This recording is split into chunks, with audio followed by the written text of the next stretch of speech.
Bismillahirrahmanirrahim. Assalamualaikum warahmatullahi wabarakatuh. Nama saya Alfia Sri Julianisa, mahasiswa angkatan 2018-2019 dari Universitas Unaris Ungaran, yang akan mempresentasikan tentang pasar modal, mata kuliah bank dan keuangan negara. Memasuki pengertian pasar modal secara umum adalah tempat bertemunya para penjual dan pembeli untuk melakukan transaksi dalam rangka untuk mendapatkan modal. Pasar modal dikenal dengan bursa efek atau BEI dengan produknya yang berupa instrumen pasar modal.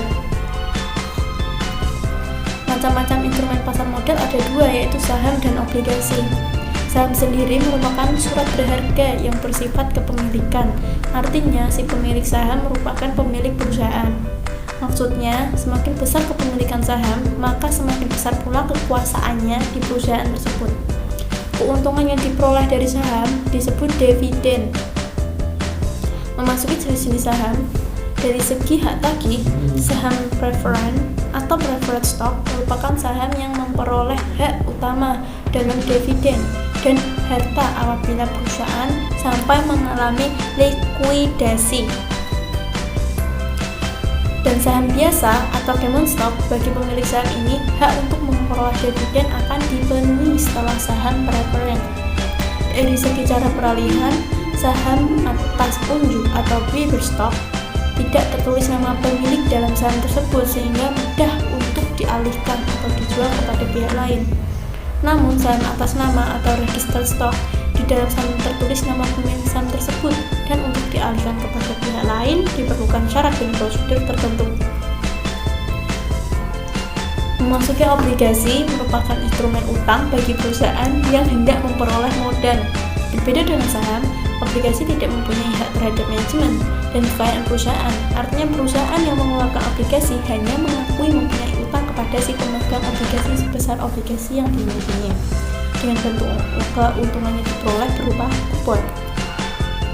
Jenis obligasi dari segi peralihan ada obligasi atas unjuk dan obligasi atas nama. Dari segi jaminan yang diberikan atau hak klaim, ada obligasi dengan jaminan dan ada obligasi tanpa jaminan. Dari segi penetapan dan pembayaran bunga dan pokok, ada obligasi dengan bunga tetap, obligasi dengan bunga tidak tetap, dan obligasi tanpa bunga. Dari segi penerbit, ada obligasi oleh pemerintah dan ada obligasi oleh swasta. Dari segi jatuh tempo pun ada obligasi jangka pendek, obligasi jangka menengah, dan ada obligasi jangka panjang.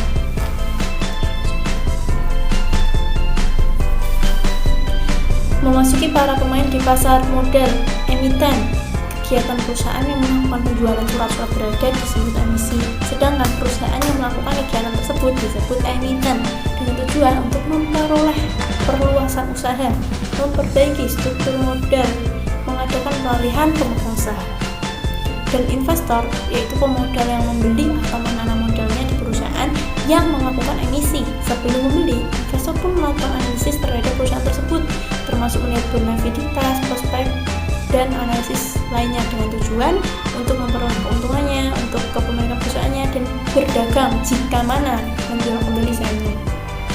Lembaga penunjang mekanisme pasar modal ada underwriter, broker atau pialang, dealer, guarantor, tools, securities company, investment company, dan kantor administrasi efek.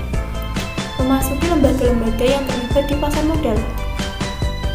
Dalam segi lembaga pemerintah, ada Badan Pelaksana Pasar Modal atau BAPEPAM, bertugas mengatur, mengawasi, dan melaksanakan pasar modal di Indonesia. Yang kedua, Badan Koordinasi Penanaman Modal atau BKPM. Setiap perusahaan yang akan menanam modalnya di Indonesia, baik PMDM atau penanaman modal dalam negeri maupun PMA penanaman modal asing, harus memperoleh izin dari BKPM. Yang ketiga, Departemen Teknis. Setiap bidang usaha izinnya akan dikeluarkan oleh departemen yang membawahinya. Kalau dalam lembaga swasta, ada notaris, catatan yang perlu disahkan notaris seperti berita acara RUPS atau rapat umum pemegang saham, keputusan dalam RUPS, penelitian keabsahan para pemegang saham, peneliti perubahan anggaran, dan lainnya. Akuntan publik publik melakukan penelitian dan kelayakan dari laporan keuangan seperti neraca, laporan laba rugi, dan lain-lain. Dalam konsultan hukum, memberikan pernyataan-pernyataan tentang keabsahan dokumen-dokumen yang diajukan. Dalam penilaian atau appraiser untuk menilai kewajaran dari nilai suatu aktiva seperti tanah, mesin, gedung, mobil, dan aktiva lainnya. Dan konsultan efek bertugas memberikan pendapat tentang keuangan dan manajemen emiten. Tahap-tahapan dalam emisi ada tahap persiapan perusahaan mengajukan RUPS, penyampaian letter of intent hasil rapat, penyampaian pernyataan pendaftaran memuat informasi mengenai data manajemen dan komisaris, ada evaluasi dari Bapepam, ada pendapat terbuka, dengar pendapat secara terbuka diikuti oleh Bapepam. Memasuki pasar perdana atau primary market. Setelah memenuhi persyaratan emisi, maka Ketua Bapepam mengeluarkan izin emisi. Penawaran efek setelah pemberian izin emisi sampai dengan pencatatan di bursa efek disebut pasar perdana. Tahap-tahap penawaran efek dalam tahap terakhir ini. Yang pertama adalah pengumuman dan pendistribusian prospektus, masa penawaran, masa penjatahan, masa pengembalian, penyerahan efek, pencatatan efek di bursa, dan pasar sekunder atau secondary market. Terima kasih atas waktunya. Semoga ilmu yang saya sampaikan bermanfaat. Like, komen, dan beri saran atau pertanyaan yang kurang jelas pada website ini. Dan saya ucapkan terima kasih banyak. Wassalamualaikum